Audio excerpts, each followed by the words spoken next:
तो दोस्तों आज दिन हो चुका है 9 जनवरी 2022 रविवार का और आज के मुख्य समाचार और बड़ी खबरें आपके लिए हाजिर हैं। मुख्य समाचार में आगे बढ़ने से पहले आइए नजर डालते हैं आज की कुछ महत्वपूर्ण खबरों पर। 7 चरणों में होंगे 5 राज्यों में विधानसभा के चुनाव। किस तारीख को किस राज्य में चुनाव होंगे, कर दिया गया है इसका ऐलान। विधानसभा चुनाव के दौरान राजनीतिक पार्टियों को करना होगा कोरोना के नियमों का पालन। अब 15 जनवरी तक किसी तरह की रैली नहीं निकलेगी और न ही होगा कोई रोड शो। साथ ही चुनाव में जीतने वाली पार्टी जीत का जुलूस भी नहीं निकाल सकती। भयंकर तरीके से बढ़ रहे हैं देश में कोरोना के मामले। बीते 24 घंटे में एक बार फिर से मिले हैं 1,50,000 से ज्यादा नए मरीज कोरोना वायरस के। महाराष्ट्र, दिल्ली और पश्चिम बंगाल की हालत है सबसे ज्यादा खराब। वहीं दुनिया के सबसे ताकतवर देश अमेरिका में केवल एक दिन में मिले हैं 8 लाख से ज्यादा नए मरीज कोरोना वायरस के। IIT प्रोफेसर ने कोरोना पर दी बड़ी चेतावनी। कहा फरवरी के महीने में मिल सकते हैं रोजाना भारत में 4 लाख से लेकर 8 लाख नए मरीज। आने वाले दिनों में जल्दी महंगी हो सकती है रेल यात्रा, इससे जुड़ी आई है एक बड़ी खबर। तो दोस्तों आज के इस मुख्य समाचार में हम आपको इन्हीं सब और इसी तरह की और भी बड़ी खबरों के बारे में बताने वाले हैं। इसी की वजह से वीडियो को थोड़ा सा भी ना भगाएं और देखिए ध्यान से आखिर तक, ताकि कोई भी जानकारी मिस ना हो। वीडियो में बढ़े आगे इससे पहले बस आपसे एक छोटी सी रिक्वेस्ट है कि वीडियो को लाइक कर दे और शेयर कर दे, क्योंकि आपका लाइक और शेयर करना ही होता है हमारी मेहनत का फल। तो आइए बिना देर किए चलते हैं सीधे आज की पहली बड़ी खबर की तरफ।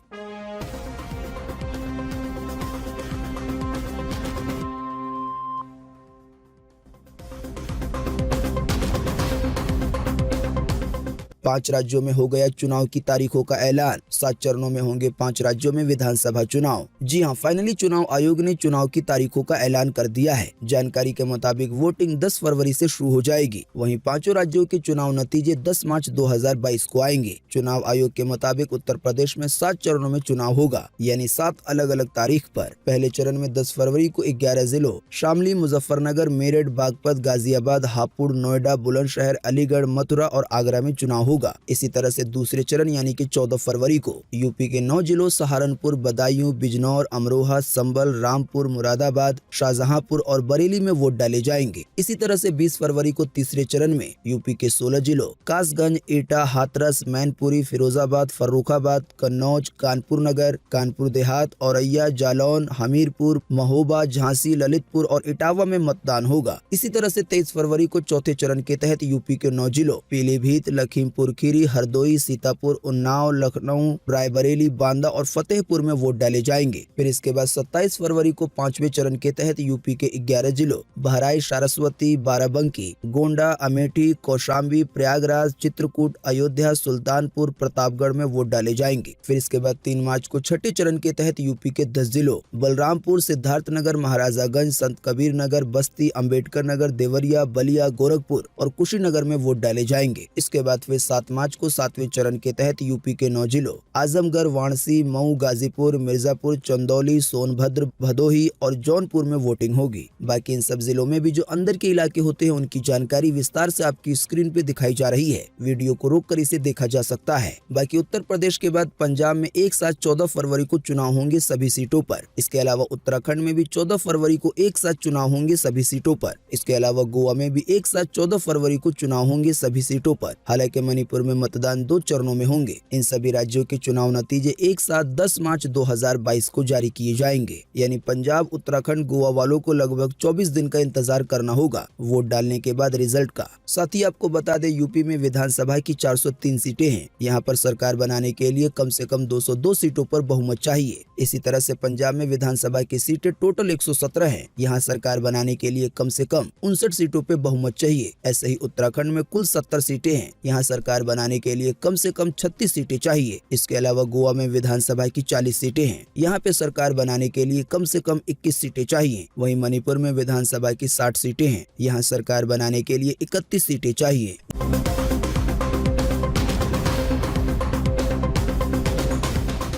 इस बार के भी विधानसभा चुनाव होंगे कोरोना के नियमों के अंदर। 15 जनवरी तक किसी तरह की रैली नहीं होगी और न ही होगा कोई रोड शो। जीत के बाद राजनीतिक पार्टियां जुलूस भी नहीं निकाल सकेंगी। जी हां, जैसा कि आप सभी जानते हैं कि अभी भारत में कोरोना वायरस को लेकर हालात कितने ज्यादा खराब है। हालांकि इसके बीच ही सभी एहतियातों को बरतते हुए विधानसभा के चुनाव होने हैं। इसी की वजह से चुनाव आयोग ने राजनीतिक पार्टियों के लिए कुछ नियम बनाए हैं। पहले नियम के तहत 15 जनवरी तक किसी तरह की रैली, रोड शो, पद यात्रा नहीं होगी। चाहे बात हो नुक्कड़ सभा की या बाइक पर रैली करने की, इस पर भी रोक रहेगी। साथ ही चुनाव जीतने वाली पार्टी जीतने के बाद कोई जुलूस नहीं निकाल पाएगी। वहीं दूसरे नियम के तहत राजनीतिक पार्टियों को वर्चुअल रैली के जरिए चुनाव प्रचार करना होगा, आसान सी भाषा में कहें तो ऑनलाइन। इसके अलावा घर घर प्रचार करने के लिए केवल 5 लोग जा सकते हैं। साथ ही चुनाव आयोग के अगले नियम के तहत असल में जनता को सुविधा दी गई है। जानकारी के मुताबिक जिनकी उम्र 80 साल से ज्यादा है या जो दिव्यांग है या जो कोरोना वायरस की चपेट में है, ये सभी लोग घर बैठे वोट दे सकेंगे। इसके बारे में हम आपको अपने एक पिछले मुख्य समाचार में बता चुके हैं। असल में ऐसे लोगों के घर पे चुनाव आयोग से जुड़े वर्कर भेजे जाएंगे। वर्कर एक फॉर्म देंगे जिसे भरकर वर्कर्स को ही देना होगा। फॉर्म में यही जानकारी देनी होगी कि आप किसे वोट देना चाहते हैं। बीच में कोई भी घोटालेबाजी ना हो, इसी की वजह से इस पूरी चीज की वीडियो रिकॉर्डिंग की जाएगी। साथ ही चुनाव आयोग की तरफ से ये भी जानकारी दी गई है कि ये जो भी नियम बनाए गए हैं, अगर इसका उल्लंघन किया जाता है तो कई धाराओं के तहत कार्रवाई की जा सकती है।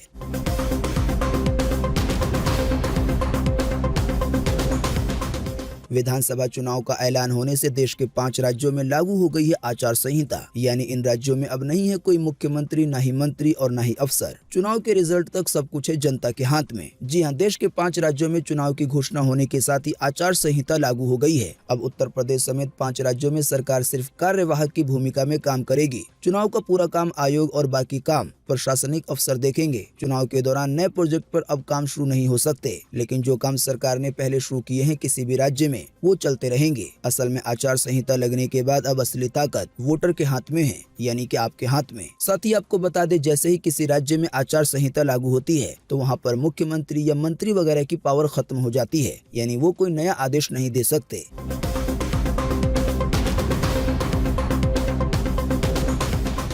केवल 24 घंटे में एक बार फिर से मिले 1.5 लाख से ज्यादा नए मरीज कोरोना वायरस के। वहीं 320 से ज्यादा लोगों ने फिर गंवाई है अपनी जान। जी हां, देश में कोरोना महामारी की तीसरी लहर में पहली बार 1.5 लाख से ज्यादा नए मरीज सामने आए हैं। बीते रोज केवल 24 घंटे में 1,53,381 नए मरीज मिले हैं कोरोना वायरस के। हालांकि अच्छी बात ये रही कि 40,000 से ज्यादा लोग ठीक होकर घर भी गए हैं। वहीं बीते रोज लगभग 24 घंटे में 320 से ज्यादा लोगों ने अपनी जान भी गंवाई है कोरोना वायरस की वजह से। साथ ही आपको बता दें, बीते रोज के टोटल मामलों में से 41,000 से ज्यादा मामले महाराष्ट्र के हैं। वहीं दिल्ली में भी एक बार फिर से 20,000 से ज्यादा नए मरीज मिले हैं कोरोना वायरस के। साथ ही पश्चिम बंगाल में 18,000 से ज्यादा नए मरीज मिले हैं। वहीं महाराष्ट्र के मुंबई में भी 20,000 से ज्यादा नए मरीज मिले हैं कोरोना वायरस के। देखा जाए तो पूरे देश में अभी सबसे ज्यादा हालत खराब है दिल्ली, पश्चिम बंगाल और मुंबई की। दिल्ली, मुंबई तो राज्यों के मुकाबले में काफी छोटे छोटे एरिया हैं। इसके बावजूद भी वहाँ पे रोजाना 20,000 से ज्यादा नए केस मिलना बहुत ही चिंता की बात है। हालांकि पिछले कई दिनों की तरह दुनिया के कई देश भारत से अभी भी आगे हैं कोरोना के मामले में। जैसे कि अमेरिका में केवल एक दिन में बीते रोज 8 लाख से ज्यादा नए मरीज मिले हैं कोरोना वायरस के।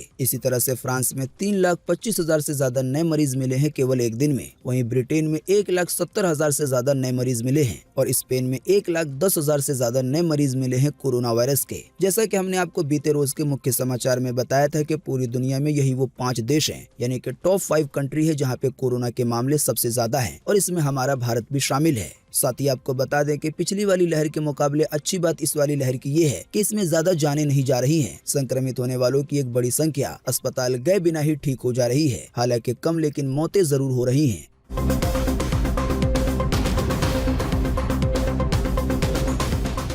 फरवरी के महीने में रोजाना मिल सकते हैं भारत में 8 लाख नए मरीज कोरोना वायरस के। आईआईटी के प्रोफेसर मणिंद्र ने किया है दावा। जी हां, देश भर में फरवरी में आने वाली कोरोना की तीसरी लहर में लोग तेजी से संक्रमित होंगे, यानी कि फरवरी के महीने में रोजाना देश में 4 से 8 लाख नए मरीज मिल सकते हैं। वहीं अकेले मुंबई और दिल्ली में रोजाना 30 से 60,000 नए मरीज मिलने का अनुमान है। पीक के दौरान ये 70,000 तक जा सकता है। आसान सी भाषा में कहें तो अनुमान के मुताबिक फरवरी के महीने में अकेले दिल्ली या मुंबई में रोजाना 70,000 नए मरीज मिल सकते हैं कोरोना वायरस के और पूरे देश में 8 लाख तक नए मरीज मिल सकते हैं रोजाना। आपको बता दें, ये दावा आईआईटी के वैज्ञानिक प्रोफेसर मणिंद्र अग्रवाल ने किया है। असल में प्रोफेसर कोरोना के मामलों पर स्टडी कर रहे हैं, तो इसी स्टडी के बाद उन्होंने ये नतीजा निकाला है, जो कि सुनने में ही बड़ा भयानक और खतरनाक लगता है।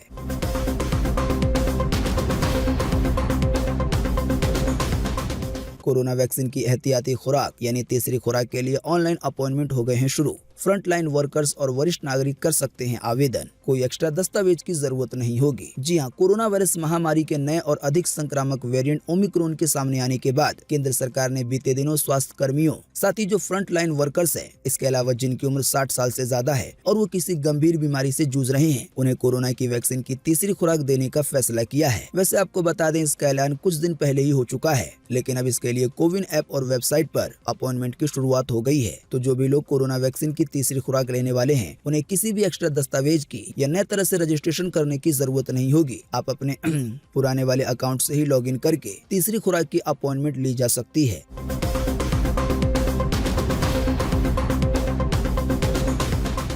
देश की आर्थिक राजधानी मुंबई में लगातार तीसरे दिन 20,000 से ज्यादा नए मामले आने से अब महाराष्ट्र में भी लागू की गई हैं नई पाबंदियां। नाइट कर्फ्यू समेत हुए हैं कई बड़े ऐलान। जी हां, जैसा कि हमने आपको थोड़ी देर पहले बता दिया है कि मुंबई में भी कोरोना को लेकर हालात काफी ज्यादा खराब होते जा रहे हैं। आपको बता दें, अब इसी की वजह से प्रवासी मजदूर भी अपने घर जा रहे हैं। असल में इस तरह से अगर मामले बढ़ते रहे तो कभी भी लॉकडाउन लग सकता है। फिलहाल बढ़ते हुए कोरोना के मामलों को देखते हुए महाराष्ट्र की सरकार ने ये ऐलान किया है कि 10 जनवरी से यानी कि कल से पूरे राज्य में रात 11 बजे से सुबह 5 बजे तक कर्फ्यू लागू रहेगा, यानी कि 5 से ज्यादा लोग इकट्ठे नहीं घूम सकेंगे। साथ ही swimming pool, gym, spa, beauty salon, चिड़ियाघर, इसके अलावा मनोरंजन पार्क भी बंद रहेंगे। हालांकि बाल काटने वाले सैलून या मॉल 50% क्षमता के साथ चल सकेंगे। बाकी स्कूल, कॉलेज या कोचिंग संस्थाओं को 15 फरवरी तक के लिए बंद कर दिया गया है। इसके अलावा होटल, रेस्टोरेंट, सिनेमा हॉल, सभा घर को 50% के साथ चलाने की अनुमति दी गई है और ये रात के 10 बजे तक चल सकते हैं।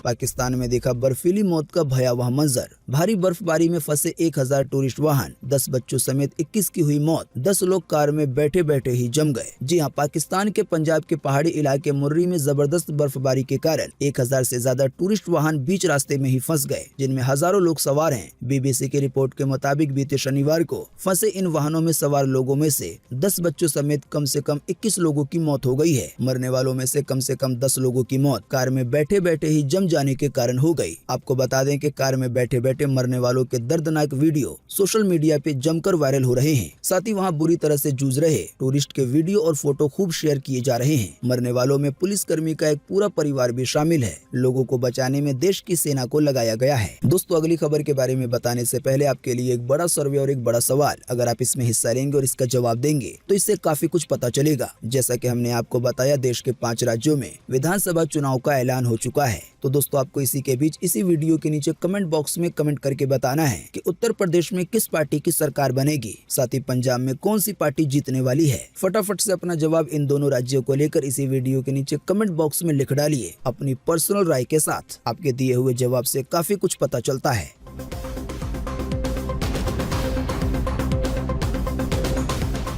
पीएम मोदी की सुरक्षा में चूक पर घिरे डीजीपी हटाए गए। अब वीके भवरा को पंजाब पुलिस की कमान दी गई है। जी हां, बीते 5 जनवरी को प्रधानमंत्री नरेंद्र मोदी की सुरक्षा में चूक मामले में पंजाब के कार्यवाहक यानी कि डीजीपी सिद्धार्थ चट्टोपाध्याय और फिरोजपुर के एसएसपी हरमनदीप हंस को उनके पदों से हटा दिया गया है। फिरोजपुर के अब नए एसएसपी होंगे नरिंदर भार्गव, वहीं पंजाब पुलिस के नए डीजीपी होंगे वीके भवरा।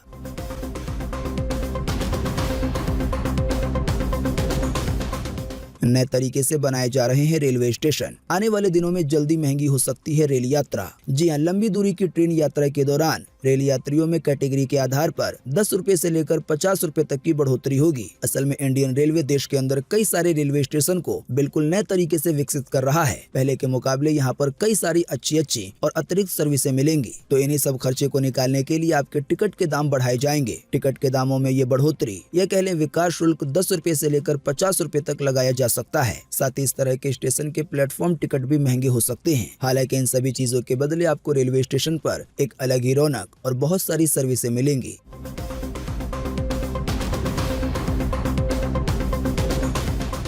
आज आज 9 जनवरी को पूरे देश में रहेगा ये मौसम का हाल। मौसम विभाग ने जारी किया है मौसम का पूर्वानुमान। जी हाँ, मौसम विभाग के अनुसार अगले 24 घंटे के दौरान यानी कि आज 9 जनवरी को हिमाचल प्रदेश में हल्की से मध्यम बारिश होगी। हालांकि कहीं कहीं के लिए भारी बारिश की चेतावनी जारी की गई है। इसके अलावा जम्मू कश्मीर, लद्दाख और उत्तराखंड में भी हल्की से मध्यम बारिश हो सकती है। इसके अलावा पंजाब में, हरियाणा के कुछ हिस्सों में, दिल्ली एनसीआर के अलग अलग हिस्सों में हल्की बारिश अभी भी जारी रहेगी, जो कि पिछले 2 दिनों से हो रही है। इसके अलावा उत्तर प्रदेश में, मध्य प्रदेश के कुछ हिस्सों में, छत्तीसगढ़ में, विदर्भ के भी कुछ स्थानों पर हल्की से मध्यम बारिश की संभावना जताई गई है आज के लिए। साथ ही उड़ीसा और तेलंगाना के भी अलग अलग हिस्सों में बारिश की गतिविधियां देखी जा सकती हैं। दोस्तों, अभी हमने आपको जिन भी शहरों या जिन भी राज्यों के नाम बताए, इसको छोड़कर पूरे देश में मौसम सूखा बना रहने की उम्मीद है। मौसम की ये जानकारी थी स्काईमेट वेदर की तरफ से। तो दोस्तों, आज 9 जनवरी 2022 की यही ताजा और महत्वपूर्ण खबरें थी। उम्मीद करते हैं इससे आपको काफी कुछ जानकारी मिली होगी। हम बस इसके बदले में आपसे इतना ही चाहते हैं कि आप इस वीडियो को लाइक कर दें और शेयर कर दें, क्योंकि आपका लाइक और शेयर करना ही होता है हमारी मेहनत का फल। वीडियो देखने के लिए आपका बहुत बहुत धन्यवाद। Thanks for watching.